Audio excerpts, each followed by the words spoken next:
Iran ను అంత తక్కువగా అంచనా వేయడం కరెక్టేనా? ఇరాన్ బరితెగిస్తే ఏమవుతుంది? ఆ దేశాన్ని కదిలించి కొట్లాడటం అమెరికా చేసిన అతిపెద్ద తప్పు అవుతుందా? అందుకే అమెరికాలో సామాన్య ప్రజలు నిరసనలు నిర్వహిస్తున్నారా? ట్రంప్ పట్ల స్వదేశంలో వ్యతిరేకత పెరుగుతోందా?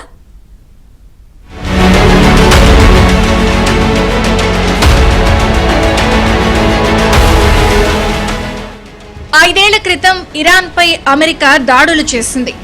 అప్పుడు ఇరాన్ ఎలైట్ ఫోర్స్ కు చెందిన కీలక నేత సులేమానీని హతమార్చింది. అప్పట్లో ఇరాన్ ప్రతీకారానికి ప్రయత్నించింది. ఇరాక్లోని అమెరికన్ మిలిటరీ స్థావరాలపై క్షిపణి దాడులు చేసింది. కొన్ని క్షిపణులు దూరంగా పడిపోవడం, మరికొన్నింటి కారణంగా ఒకరిద్దరు అమెరికన్ సైనికులు గాయపడటం మినహా జరిగింది ఏమీ లేదు.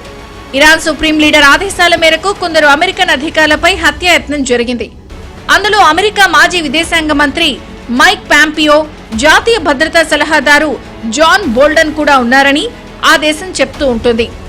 ఇరాన్ ప్రయత్నాలు విఫలం కాగా ఇప్పుడు మళ్లీ కథ మొదటికొచ్చింది.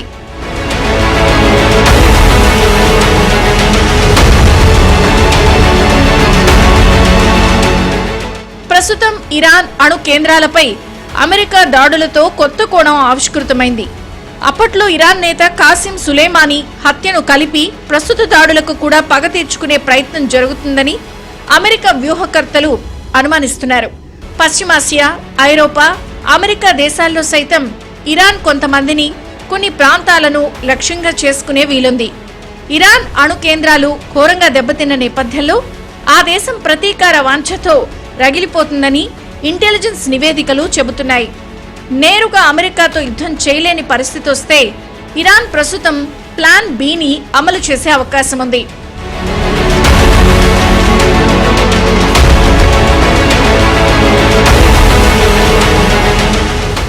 పాకిస్తాన్ ప్రభుత్వం భారత్పై సీమాంతర ఉగ్రవాదాన్ని ప్రోత్సహించినట్లుగాను, అమెరికాపై బిన్ లాడెన్ ఉగ్రదాడులు చేయించినట్లుగాను ఈసారి ఇరాన్ పాలకులు దాడులు చేయించే ప్రమాదము ఉందని భావిస్తున్నారు.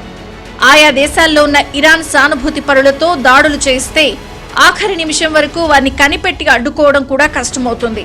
తమ సార్వభౌమాధికారాన్ని, ప్రజలను, తమ ప్రయోజనాలను కాపాడుకునేందుకు ఎలాంటి చర్యలకైనా వెనకాడబోమని ఇరాన్ విదేశాంగ మంత్రి ప్రకటించిన తీరులోనే ఒక సందేశం ఉంది. గత 24 గంటల్లో అమెరికా, ఐరోపాలోని కీలక ప్రదేశాల్లో భద్రత పెంచాలని FBI ప్రత్యేక సందేశాలు పంపింది. ఈ దిశగా ఆయా ప్రాంతాల్లో సెక్యూరిటీ ఏజెన్సీలు హై అలర్ట్ ప్రకటించాయి.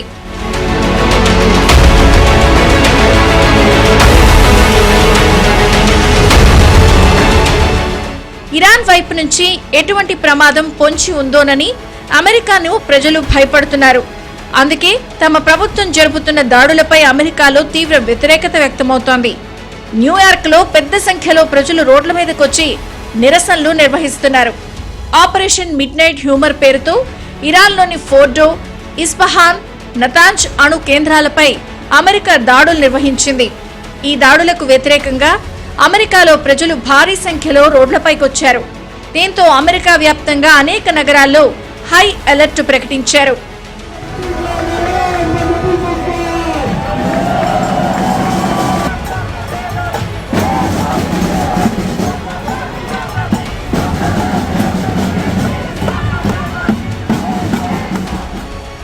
కొందరైతే పాలస్తీనా జెండాలను పట్టుకుని తిరిగారు. ఇరాన్ పై యుద్ధాన్ని ఆపండి అంటూ ప్లకార్డులు ప్రదర్శించారు. నిరసనకారులు ఇజ్రాయెల్ కు వ్యతిరేకంగా కూడా నినాదాలు చేశారు. ఇప్పుడున్న పరిస్థితికి ఇజ్రాయెల్ కారణమని ఆరోపించారు. ఆందోళనల నేపథ్యంలో న్యూయార్క్ పోలీస్ శాఖ అప్రమత్తమైంది. ఎక్స్ వేదికగా కీలక ప్రకటన చేసింది. ఇరాన్లోని ప్రస్తుత పరిణామాలను దగ్గరగా గమనిస్తున్నామని, భద్రత దృష్టితో నగరంలోని మత, సాంస్కృతిక, దౌత్య స్థలాల్లో అదనపు బలగాలు మోహరించామని తెలిపింది. ఫెడరల్ ఏజెన్సీలతో కలిసి సమన్వయం చేస్తున్నామని వెల్లడించింది.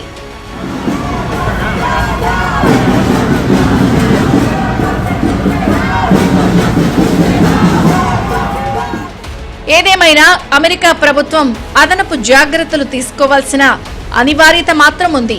ఎందుకంటే ప్రమాదం ఎటువైపు నుంచి పొంచి ఉందో చెప్పడం కష్టం.